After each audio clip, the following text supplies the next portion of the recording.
Justin, many people do not have a document for AI safety, security, and governance. Just like in the early days of social media came in and you had to have new policies so that employees and management know what the rules are. This is now the next thing that's important for an organization, an association, and a educational institution. Right. And really, when you look at something like an AI safety, security, and governance policy for a business or nonprofit or any institution, it really is not much different than just having a safe data policy where you educate individuals on what emails to approve, to steer away from, when to report something to IT, or when something doesn't look safe.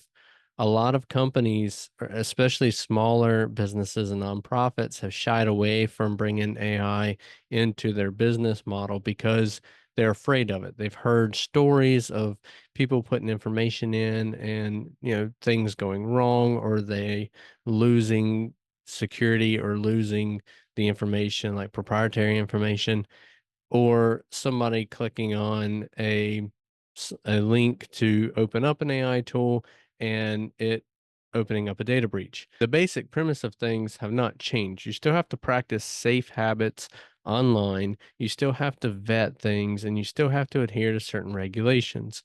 Just because the power of these tools and what they're capable of, I think it takes on a whole new layer with people feeling uneasy or unsure.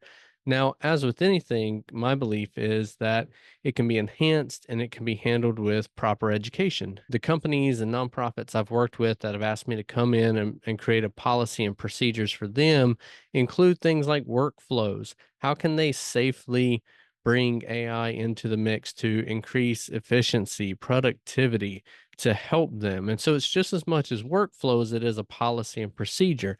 When they bring in temporary help, part-time staff, or even hire on full-time staff that aren't familiar with these tools or how to use it, how can they have something established that they can use to train them when they're onboarding them?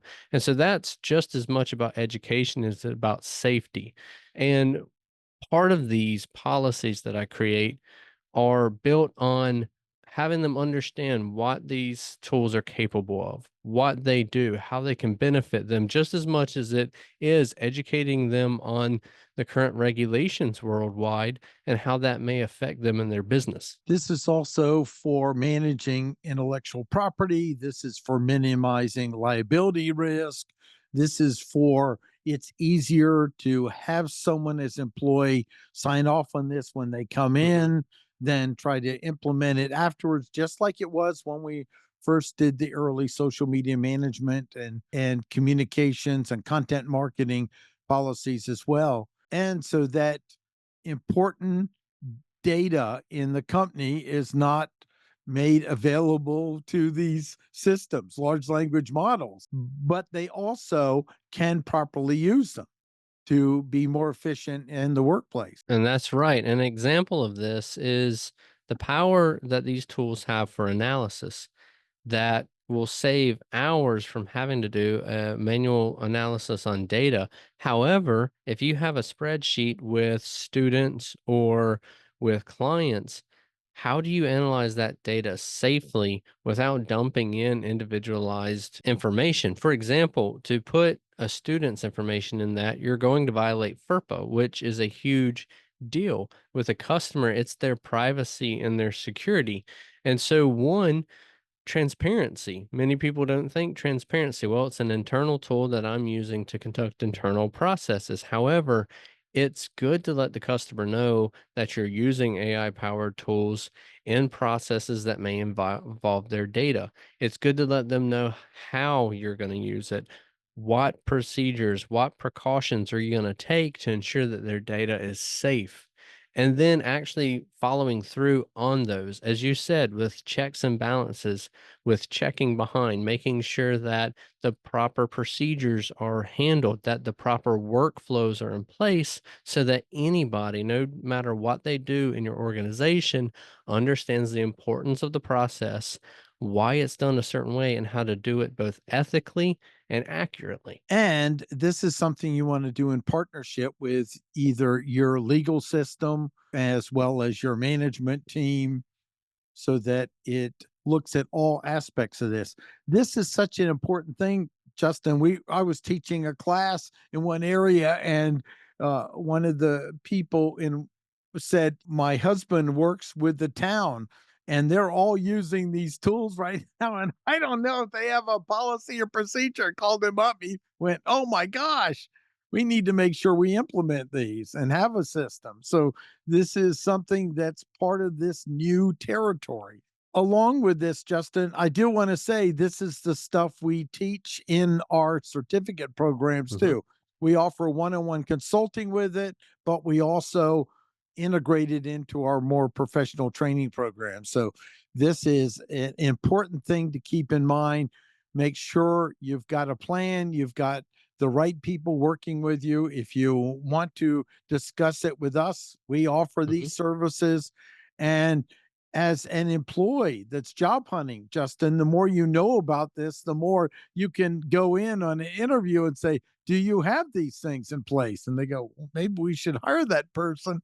And that's a great point because just in addition to what you and I do with coaching in higher education and as a workforce development specialist myself, industry is looking for individuals who have AI literacy. It's such a skill that's in demand now that, again, for that person job hunting, for them not only to be able to understand and relay what prompt engineering is to showcase their skills with these tools, for them to have that understanding of how it impacts the organization, the ethical requirements, something like GDPR with managing data for in Europe, or how Chinese regulation may affect competition in the United States. You don't have to understand line for line what these specific regulations mean, but being able to understand the competition throughout the world on a very fundamental level and how that's going to shape the future landscape, that right there is what really catches the attention of employers. In addition, with you being able to showcase your understanding of language models, of image diffusion, and how those can streamline work within your organization. And so bringing that together to have more of a holistic understanding of artificial intelligence is really what employers are needing. And it's really what organizations need to be prepared for. This reminds me of the time when young people knew how to use social media, but when they got on the job, they didn't realize they didn't fully understand how to handle it to minimize liability risk and to protect the assets of the company. And they'd come into our program at the time and go, "Look, I've known how to do this all along. I got on the job, and if I make a mistake, I might get fired." Young people in college or higher education who want to advance their careers also need to understand these things. That's absolutely right, and what you just presented is only being enhanced, whether negative or positive, by the use of artificial intelligence. And just the checks and balances alone, where we should never trust an output from a language model like ChatGPT or Claude or Copilot to copy and paste right into a finished work or a project. We should always check behind it or even have multiple layers of review so that way we can protect our brand, protect our clients, our customers, and really use these tools to just build on our successful product or service and just strengthen it. Justin, I'll put some links about our content. And if anyone's interested in finding out more information or wants to add something to it, there's a comment area. Check both out. We'd love to discuss it. We are really passionate about people being empowered with these tools so that the great quote, which I'll end with, it's not going to be that AI will necessarily replace your job, but someone who has the basic skills, the fundamental skills, and communications and thinking skills similar to you and understands AI probably will.